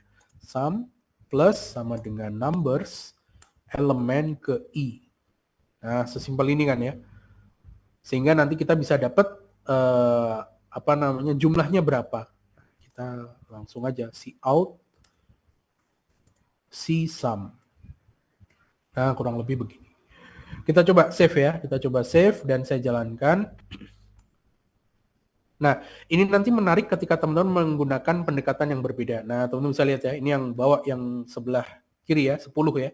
1 tambah 2 tambah 3 tambah 4. Nih, 10. Atau ini kita tambahkan \n. Nah, gini juga bisa. Nah, ya kan?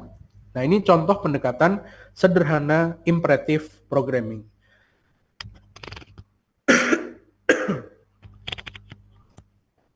Oke ya, bisa dimengerti ya, ditangkap maksudnya ya, imperative programming itu intinya ya dari atas ke bawah lah.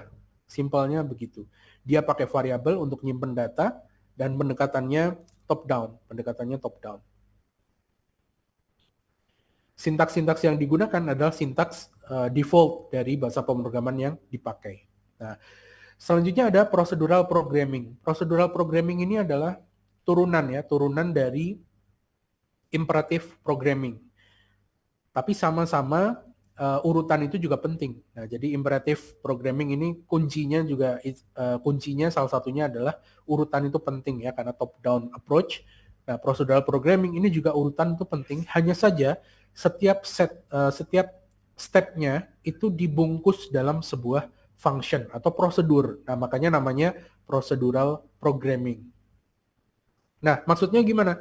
Kalau kita lihat contoh imperative programming, kita deklarasikan kan, masak Indomie itu kayak gimana, mengerebus mie itu kayak gimana, mulai dari ambil panci, ambil air, masukin air ke panci, nyalain kompor, dan seterusnya. Itu ditulis satu persatu. Sementara kalau procedural programming, itu setiap step yang penting, yang bisa jadi satu, itu disatuin dalam satu prosedur atau function.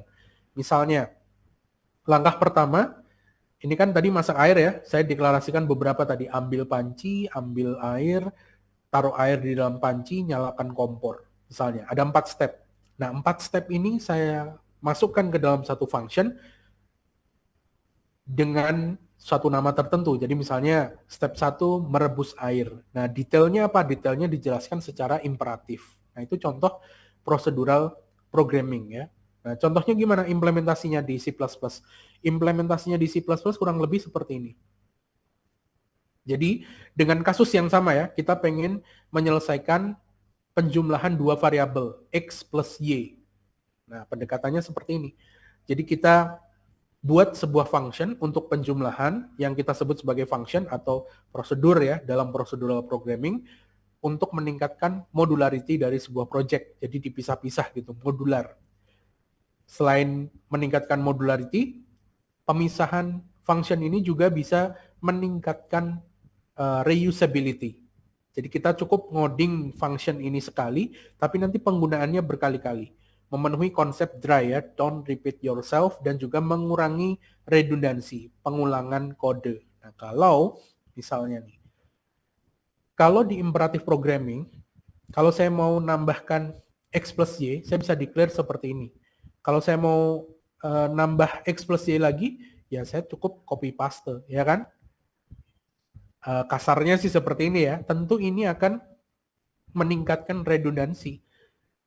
Kode kita jadi tidak efektif, tidak efisien. Nah, daripada kita mengulangi seperti ini, lebih baik kita buat functionnya. Nah, itu yang dinamakan procedural programming. Jadi alih-alih saya mendeklarasikan ini di dalam main project-nya seperti ini. Nah, saya bikin function di luar ya, bikin function di mana function itu akan menjumlahkan X dan Y. Ketika saya ingin menjumlahkan X dan Y lagi, ketika di imperatif tadi kita harus copy paste terus ya. Tapi kalau di sini nggak perlu, kita tinggal panggil aja functionnya berulang kali. Nah, lebih efisien kan? Kita nggak perlu copy paste banyak, kita cukup bikin satu function, tapi kita panggil berkali-kali.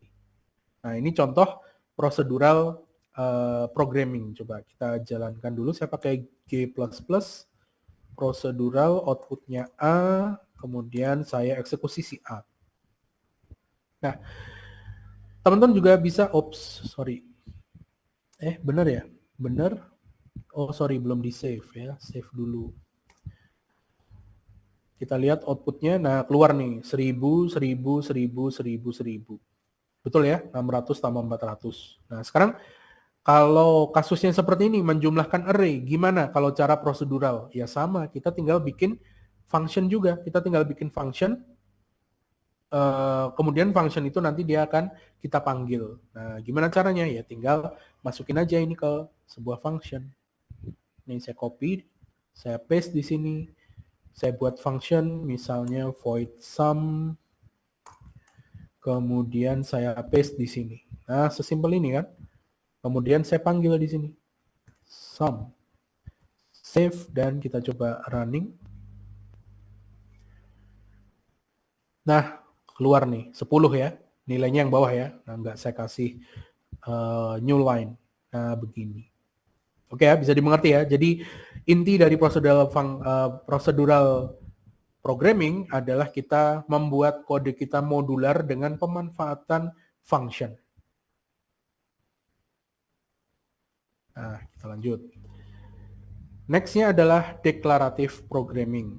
Nah, apa tuh declarative programming?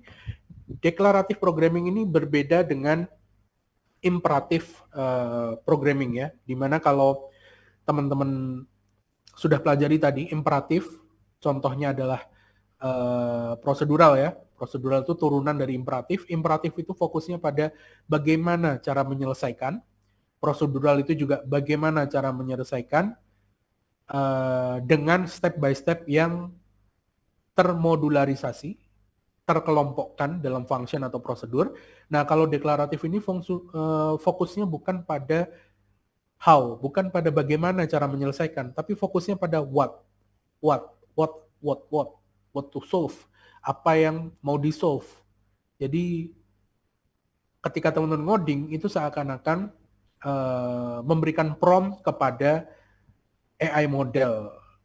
Kasarnya seperti itu ya. Jadi declarative programming ini kita tidak perlu mengekspresikan logik seperti imperatif ataupun prosedural ataupun paradigma pemrograman yang lain.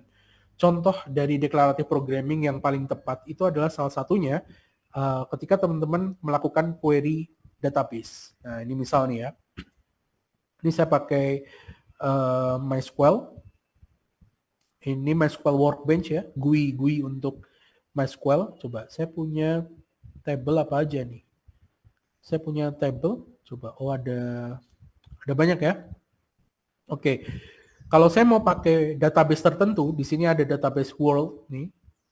Kecil mungkin ya di monitor. Nah, world saya bisa use world. Nah, kemudian kita eksekusi. Selesai. Artinya saya pengen kerja dengan database world.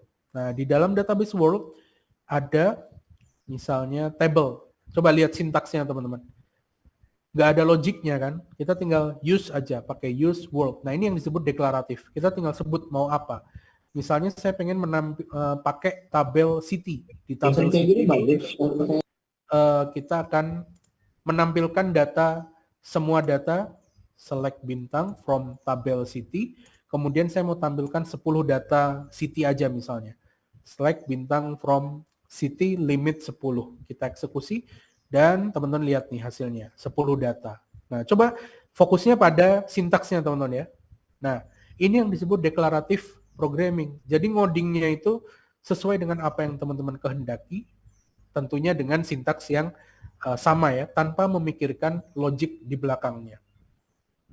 Begitu. Nah, kalau di C++ gimana? Nah, di C++ seperti ini. Deklaratif. Oh, nomor 4 dia ya. Harusnya nomor 3. Oke, nggak masalah. Nah, seperti ini contohnya. Jadi saya panggil, di sini sama. Saya punya 2 buah integer, X dan Y. Kemudian saya bikin array X dan Y. Kemudian saya panggil, untuk menjumlahkan, saya panggil method accumulate. Ini dari package numeric. Accumulate. Coba, logiknya di mana? Nggak ada kan? Kecuali teman-teman yang bikin metode accumulate ini pasti tahu. Tapi kalau teman-teman orang awam, bukan bukan developer yang membangun metode accumulate, kalau kita baca nih seakan-akan deklaratif kan ya.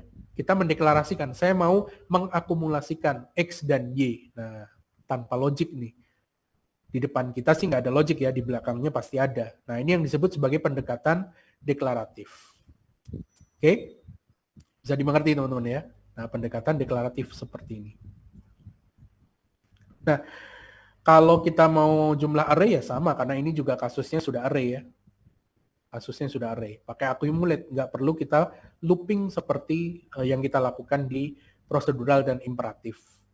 Nah, seperti ini. Ini contoh deklaratif.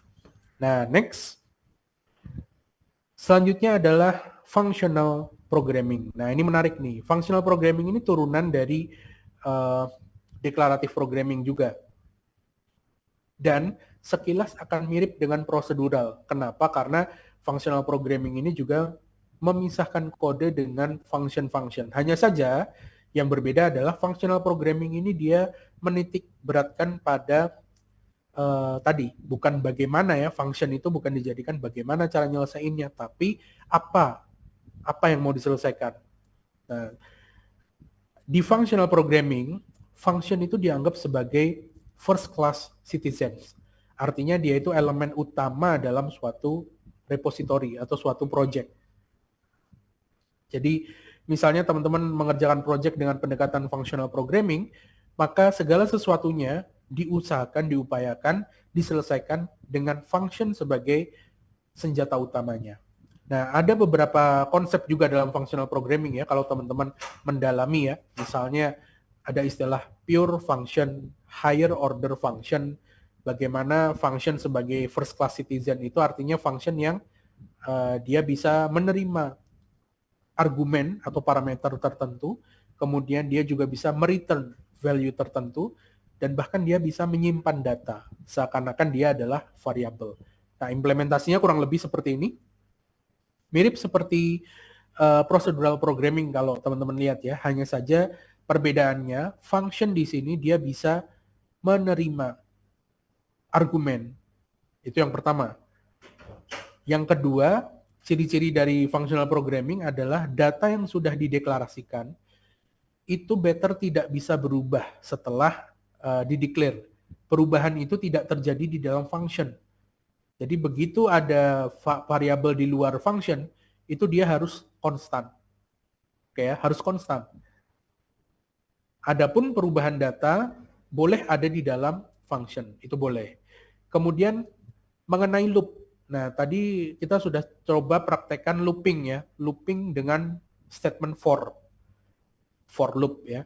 Nah, kalau di functional programming itu menitik beratkan pada penggunaan function, sehingga ketika melakukan iterasi hindari menggunakan for loop kalau teman-teman menggunakan functional programming, tapi gunakan konsep recursion atau function rekursif ya, recursive function, di mana sebuah function memanggil dirinya sendiri. Nah, ini kita coba praktekkan nih. Kalau di prosedural kan tadi ada seperti ini ya. Nih, saya mau menjumlahkan nih sebuah array 1, 2, 3, 4. Saya pengen jumlahin. Gimana caranya? Ya kita tinggal looping aja.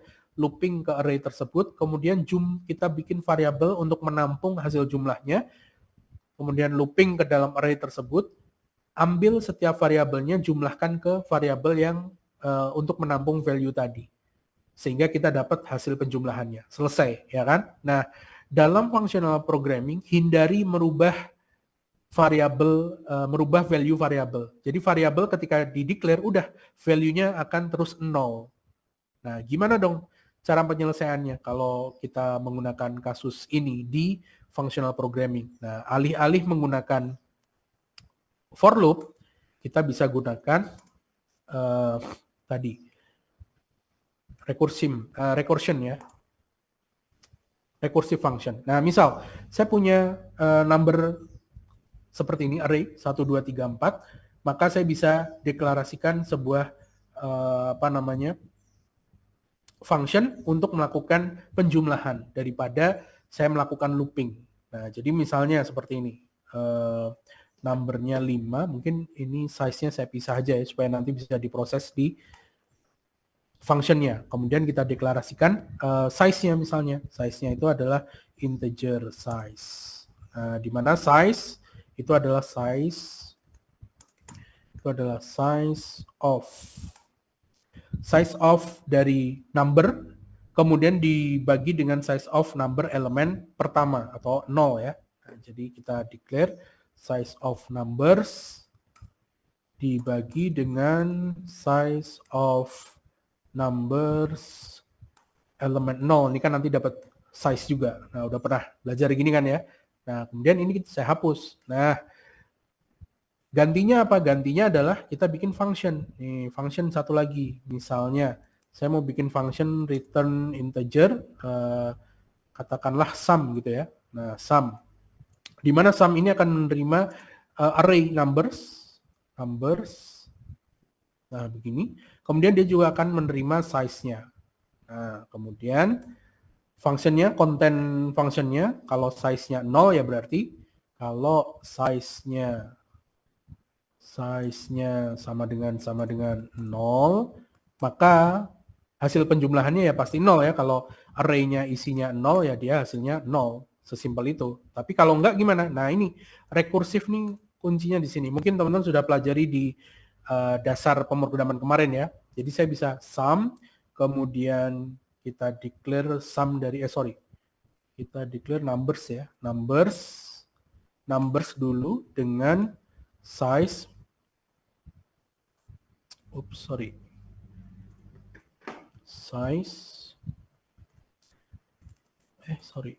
size begini. Nah, number dengan size min 1, elemen size min 1. Saya jumlah karena kita mau menjumlah elemen ya. Saya jumlah dengan sum lagi. Nah, ini yang disebut konsep recursion. Sum dari numbers. Kemudian size-nya berkurang 1 karena untuk elemen berikutnya. Nah, kurang lebih begini. Nah, ini adalah konsep recursion, teman-teman. Recursion ya.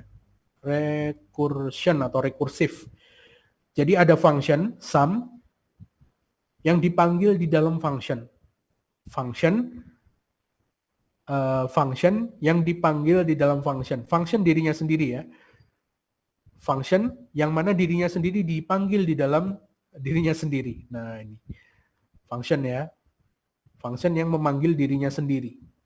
Nah, itu recursion. Kita coba apakah benar ini nanti hasilnya adalah harusnya jumlahnya sama ya, 1 tambah 2 tambah 3 tambah 4 sama dengan 10 ya. Coba kita running, saya save dulu. Kemudian saya buka, saya pakai MSYS di sini. Ini. Kemudian kita G++, nomornya 3, functional, outputnya saya kasih nama A. Nah, kita eksekusi. Kita lihat apakah recursive ini hasilnya 10. Oh, belum keluar. Kenapa belum keluar? Karena belum dipanggil. Nah ya, mesti dipanggil dulu. Function sum, kemudian parameternya, argumennya kita masukkan ke dalam sini. Atau kita bisa juga declare aja sebagai variabel ya, integer, misalnya total. Nah, total itu adalah sum dari numbers, size. Nah, begini, kemudian kita nggak perlu perlu ya, cout. Siapa tadi? Total ya. Cout, total. Nah, kita coba lihat apakah hasilnya sama.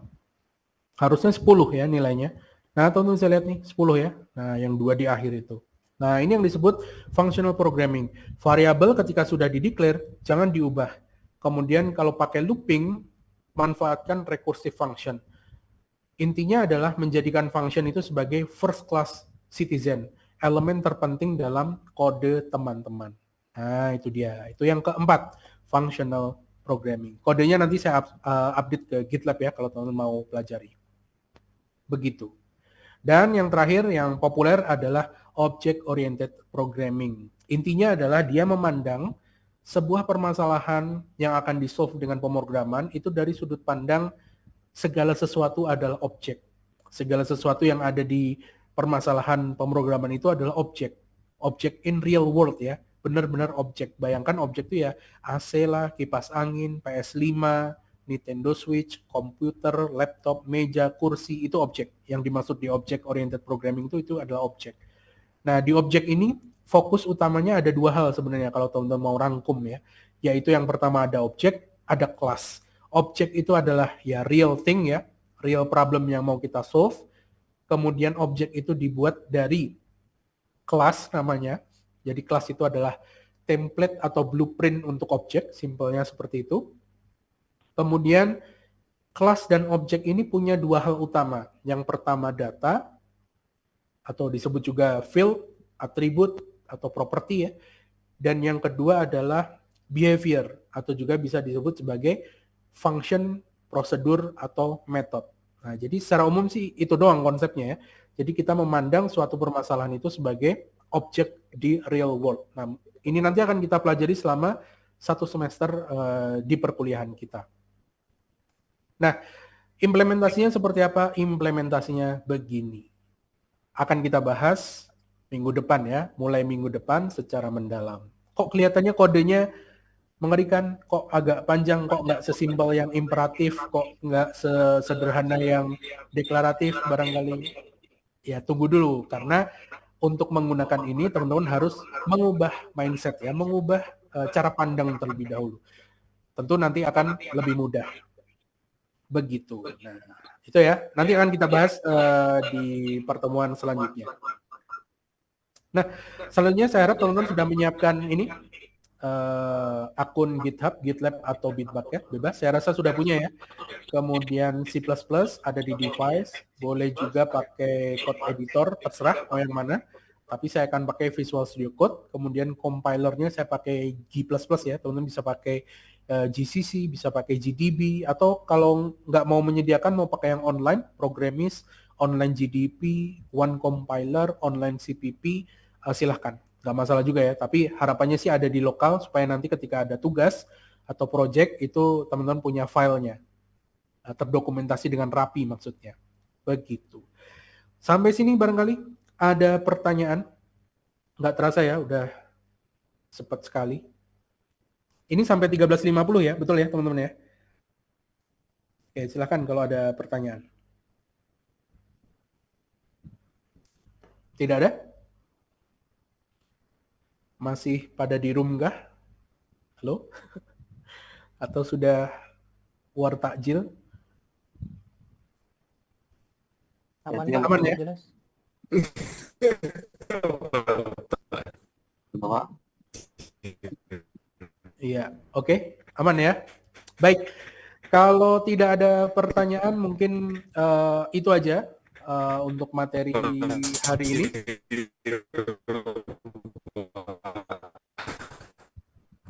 Iya, kenapa ini? Berasap. Kenapa tuh berasap, Mas? Ada apa? Kebakaran kah? Atau kenapa tuh berasap? Kalau di saya berbusa ya, berbusa. Oke, silahkan. Kalau teman-teman jangan lupa, kepalanya berasap. Tunggu dulu, belum mulai ya, belum mulai. Tenang, pelan-pelan, pasti bisa ya. Segala sesuatu yang tidak bisa membuat kita sakit, tidak membuat kita mati, itu bisa ada solusinya. Tenang saja. Oke, kalau begitu teman-teman bisa isi feedback ya.